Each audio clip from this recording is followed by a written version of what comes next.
మన హిందూ సాంప్రదాయాలలో ప్రతి నెలకు ఒక ప్రత్యేకత ఉంటుంది. కానీ అన్నిటిలోకెల్లా కార్తీక మాసం ఒక మహోన్నతమైన స్థానాన్ని సంపాదించుకుంటుంది. ఆశ్వయుజ మాసం ముగిసి చల్లటి గాలులు వీస్తూ వాతావరణంలో ఒక తెలియని పవిత్రత నింపునప్పుడు కార్తీక మాసం ప్రారంభమవుతుంది. ఇది కేవలం ఒక నెల కాదు, మనల్ని మనం ఆధ్యాత్మికంగా శుద్ధి చేసుకొని భగవంతుడికి దగ్గరయ్యేందుకు దొరికిన ఒక అద్భుతమైన అవకాశం. ఈ నెలను హరిహర మాసం అని కూడా పిలుస్తారు. ఎందుకంటే ఇది శివుడికి, విష్ణుమూర్తి ఇద్దరికి అత్యంత ప్రీతిప్రాతమైనది. అందుకే ఈ నెలలో శైవ క్షేత్రాలు, వైష్ణవ క్షేత్రాలు రెండు భక్తులతో కిటకిటలాడుతూ ఉంటాయి. ఈ సమయంలో మనం చేసే చిన్న పుణ్యకార్యానికి కూడా 1000 రెట్ల ఫలితం దక్కుతుందని పురాణాలు యోగిస్తున్నాయి. ఈ మాసంలో తెల్లవారుజామున నిద్రలేవటం, నది స్నానాలు ఆచరించడం, ఉపవాసాలు ఉండటం, పురాణ శ్రావణం చేయడం వంటివి మన సాంప్రదాయంలోని భాగం. అయితే వీటన్నిటికంటే అత్యంత ముఖ్యమైనది, అత్యంత శక్తివంతమైనది దీపారాధన. దీపం అంటే కేవలం చీకటిని పారద్రోలే వెలుగు మాత్రమే కాదు, అది అజ్ఞానాన్ని తొలగించే జ్ఞానానికి ప్రతీక. మన జీవితంలో ఎదురయ్యే కష్టాలు, సమస్యలు, బాధలు అనే చీకటిని తొలగించి సంతోషం, విజయం, శాంతి అనే వెలుగును ప్రసాదించేదే దీపం. శాస్త్రాల ప్రకారం దీపంలో 3 ముఖ్యమైన భాగాలుంటాయి. ప్రమిదలోని నూనె లేదా నెయ్యి, ఇది మనలో పేరుకుపోయిన వాసనలకు, అంటే మన చెడు అలవాట్లకు, కోరికలకు, అహంకారానికి చిహ్నం. ఒత్తి, ఇది మన నేను అనే అహంకారానికి ప్రతీక. జ్యోతి, ఇది భగవంతుడిచ్చిన జ్ఞానానికి, చైతన్యానికి సంకేతం. ఎప్పుడైతే జ్ఞానమనే జ్యోతి వెలుగుతుందో అది అహంకారమనే ఒత్తిని ఆధారం చేసుకుని కోరికలు అనే నూనెను కాల్చేస్తూ మనకు వెలుగును ప్రసాదిస్తుంది. అంటే దీపారాధన చేయడం ద్వారా మనం మనలోని చెడు గుణాలను దహించివేసి జ్ఞానాన్ని పొందుతామని అర్థం. ఇంతటి గొప్ప అర్థమున్న దీపారాధనను కార్తీక మాసంలో చేస్తే దాని ప్రభావం ఊహకు అందని స్థాయిలో ఉంటుంది. అయితే చాలామందికి తెలియని ఒక అత్యంత శక్తివంతమైన రహస్యం ఒకటుంది. కార్తీక మాసంలో మనం వెలిగించే దీపాన్ని ఒక ప్రత్యేకమైన ఆకుమీద పెట్టి వెలిగిస్తే దాని ఫలితం 100 రెట్లు పెరుగుతుంది. ఎంతలా అంటే తినడానికి తిండి లేని కటిక పేదవాడు కూడా కుబేరుడితో సమానమైన సంపదన పొందగలడని మన పండితులు బలంగా చెబుతున్నారు. ఇంతకీ ఆ అద్భుతమైన, మహిమాన్వితమైన ఆకు మరేదో కాదు, శివుడికి ఎంతో ఇష్టమైన మారేడు ఆకు లేదా బిల్వపత్రం. మారేడు దళమంటే సాక్షాత్తు శివస్వరూపం. దానికి ఎన్నో బలమైన కారణాలున్నాయి. శివుని 3 కళ్లకు ప్రతీక. మారేడు దళం దెప్పుడు 3 ఆకులతో జతగా ఉంటుంది. ఈ 3 ఆకులు పరమేశ్వరుని 3 నేత్రాలకు, అంటే సూర్యుడు, చంద్రుడు, అగ్నికి సంకేతంగా భావిస్తారు. ఈ 3 కళ్లతుని శివుడు సృష్టిని నడిపిస్తాడు. కాబట్టి మారేడు దళంతో పూజించడమంటే మనం ఆ సృష్టికర్త చైతన్యాన్నే పూజించినట్లు. త్రిమూర్తుల స్వరూపం. ఈ 3 ఆకులు బ్రహ్మ, విష్ణు, మహేశ్వరులు అని త్రిమూర్తులకు కూడా ప్రతీక. అంటే ఒక్క మారేడు దళంతో పూజిస్తే 3 దేవతలను పూజించిన పుణ్యం దక్కుతుంది. లక్ష్మీదేవి నివాసం. పురాణాల ప్రకారం లక్ష్మీదేవి ఒకానొక సందర్భంలో మారేడు చెట్టు రూపంలో జన్మించి శివుణ్ణి గురించి తపస్సు చేసింది. శివుడు ప్రత్యక్షమై వరం కోరుకోమనగా, స్వామి, నా నివాసమైన ఈ బిల్వవృక్ష పత్రాలతో మిమ్మల్ని ఎవరు పూజిస్తారో వారింటయేను శాశ్వతంగా నివసించేలా అనుగ్రహించు అని కోరుకుంది.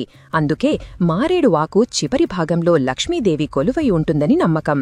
అంటే మారేడుతో శివుణ్ణి పూజిస్తే శివానుగ్రహంతో పాటు లక్ష్మీ కటాక్షం కూడా దానంతటా అదే లభిస్తుంది. శివుడికి అత్యంత ఇష్టమైనది.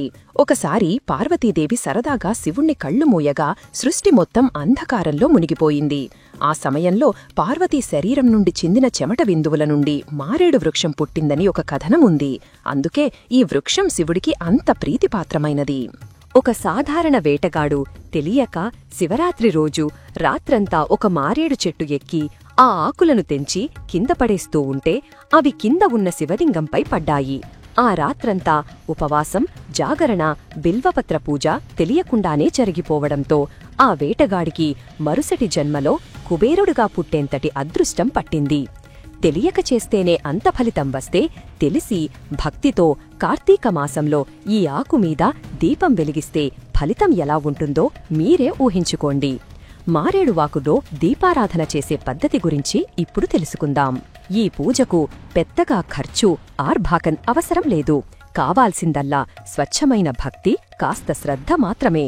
ఈ దీపారాధనను ఇంట్లో దేవుడి గదిలో తులసికోట దగ్గర లేదా సమీపంలోని శివాలయంలో చెయ్యవచ్చు. దీనిని ఎలా చెయ్యాలో ఇప్పుడు వివరంగా తెలుసుకుందాం. ప్రదేశాన్ని శుద్ధి చెయ్యటం. ముందుగా మీరు దీపం పెట్టాలనుకుంటున్న ప్రదేశాన్ని శుభ్రంగా నీటితో కడగండి. వీలైతే కొద్దిగా పసుపు కలిపిన నీళ్లు లేదా గోమూత్రం చల్లండి. ఇది ఆ ప్రదేశంలోని నెగటివ్ ఎనర్జీని తొలగిస్తుంది. ఆ తరువాత బియ్యపు పిండితో ఒక చిన్న ముగ్గు వేసుకోండి. దీపాన్ని ఎప్పుడూ నేరుగా నేలమీద పెట్టకూడదు. ఇది భూదేవిని, అగ్నిదేవుడిని అవమానించినట్లే అవుతుంది. తమలపాకును ఆసనంగా వెయ్యటం. ముగ్గు మీద దీపం పెట్టే చోట ముందుగా ఒక తమలపాకును పెట్టండి. తమలపాకు శుభానికి, గౌరవానికి సంకేతం. మనం దేవుడికి తాంబూలం సమర్పిస్తాం. ఇక్కడ దీపానికి ఆసనంగా తమలపాకును పెట్టడం ద్వారా మనం ఆ దీపంలోని దైవశక్తిని గౌరవంగా ఆహ్వానిస్తున్నామని అర్థం. మారేడు దళాన్ని స్థాపించటం. ఆ తమలపాకు మీద శుభ్రంగా కడిగిన, ఎక్కడా చిరగని ఒక మంచి మారేడు దళాన్ని ఉంచండి. ఆకు కాడ దేవుడివైపు ఉండేలా పెట్టడం శ్రేష్టం. పసుపు, కుంకుమలతో అలంకారం. ఇప్పుడు ఆ మారేడు ఆకుకు భక్తితో పసుపు, కుంకుమ బొట్లు పెట్టండి. ఓం బిల్వపత్రాయ నమః అని మనసులో అనుకుంటూ బొట్లు పెట్టండి. ఇది ఆ ఆకులో ఉన్న దైవశక్తిని జాగృతం చేయడం లాంటిది. ప్రమిదను సిద్ధం చెయ్యటం. ఇప్పుడు దానిమీద మట్టి ప్రమిదను ఉంచటం ఉత్తమం. కొత్త మట్టి ప్రమిద అయితే 1 గంటసేపు నీళ్లలో నానబెట్టి ఆరబెట్టి వాడితే నూనెను ఎక్కువగా పీల్చుకోదు. మీ స్థితిని బట్టి వెండి, ఇత్తడి ప్రమిదలు కూడా వాడవచ్చు. నూనె లేదా నెయ్యిని వాడటం దీపారాధనకు అత్యంత శ్రేష్టమైనది. సాక్షాత్తు లక్ష్మీస్వరూపమైనది ఆవు నెయ్యి. ఆవు నెయ్యితో దీపం వెలిగిస్తే ఇంట్లో సకల సంపదలు, సుఖసంతోషాలు వెల్లివిరుస్తాయి. అది అందుబాటులో లేకపోతే శని దోషాలను, కష్టాలను తొలగించే నువ్వుల నూనె వాడవచ్చు. ఈ రెండే ఉత్తమమైనవి. వేరుశెనగ నూనె, సన్ఫ్లవర్ ఆయిల్, ఇతర వంట నూనెలు దీపారాధనకు అస్సలు పనికిరావు. ఒత్తులను వెయ్యటం. ఎల్లప్పుడూ 2 ఒత్తులను తీసుకుని వాటిని కలిపి ఏక ఒత్తిగా అంటే ఒకే ఒత్తిగా చేసి దీపంలో వెయ్యాలి. ఇది శివశక్తుల ఐక్యతకు లేదా జీవాత్మ పరమాత్మల కలయికకు సంకేతం. దీపాన్ని వెలిగించటం. ఇప్పుడు ఓం నమః శివాయ లేదా మీకు ఇష్టమైన దైవ మంత్రాన్ని మనసులో తలుచుకుంటూ ఒక అగరవత్తిని వెలిగించి దానితో దీపాన్ని వెలిగించండి. అగ్గిపుల్లతో నేరుగా దీపాన్ని వెలిగించకూడదు. దీపం వెలిగించాక ఆ అగరవత్తిని దేవుడికి చూపించి పక్కన ఉన్న స్టాండులో పెట్టండి. ప్రార్థన మరియు నైవేద్యం. దీపం వెలిగించాక దానికి కొన్ని పువ్వులు, అక్షతలు సమర్పించి భక్తితో నమస్కారం చేసుకోండి. దీపజ్యోతిర్ పరం బ్రహ్మ, దీపజ్యోతిర్ జనార్దనః, దీపో హరతు మే పాపం, సంధ్యాదీప నమోస్తుతే అనే శ్లోకాన్ని చదువుకుంటే చాలా మంచిది. మీ కష్టాలు తొలగిపోయి ఇంట్లో సిరి సంపదలు, సుఖ సంతోషాలు నిండాలని మనస్ఫూర్తిగా ఆ శివయ్యను, లక్ష్మీదేవిని వేడుకోండి. వీలైతే కొంచెం పటిక బెల్లం లేదా పండు నైవేద్యంగా సమర్పించండి.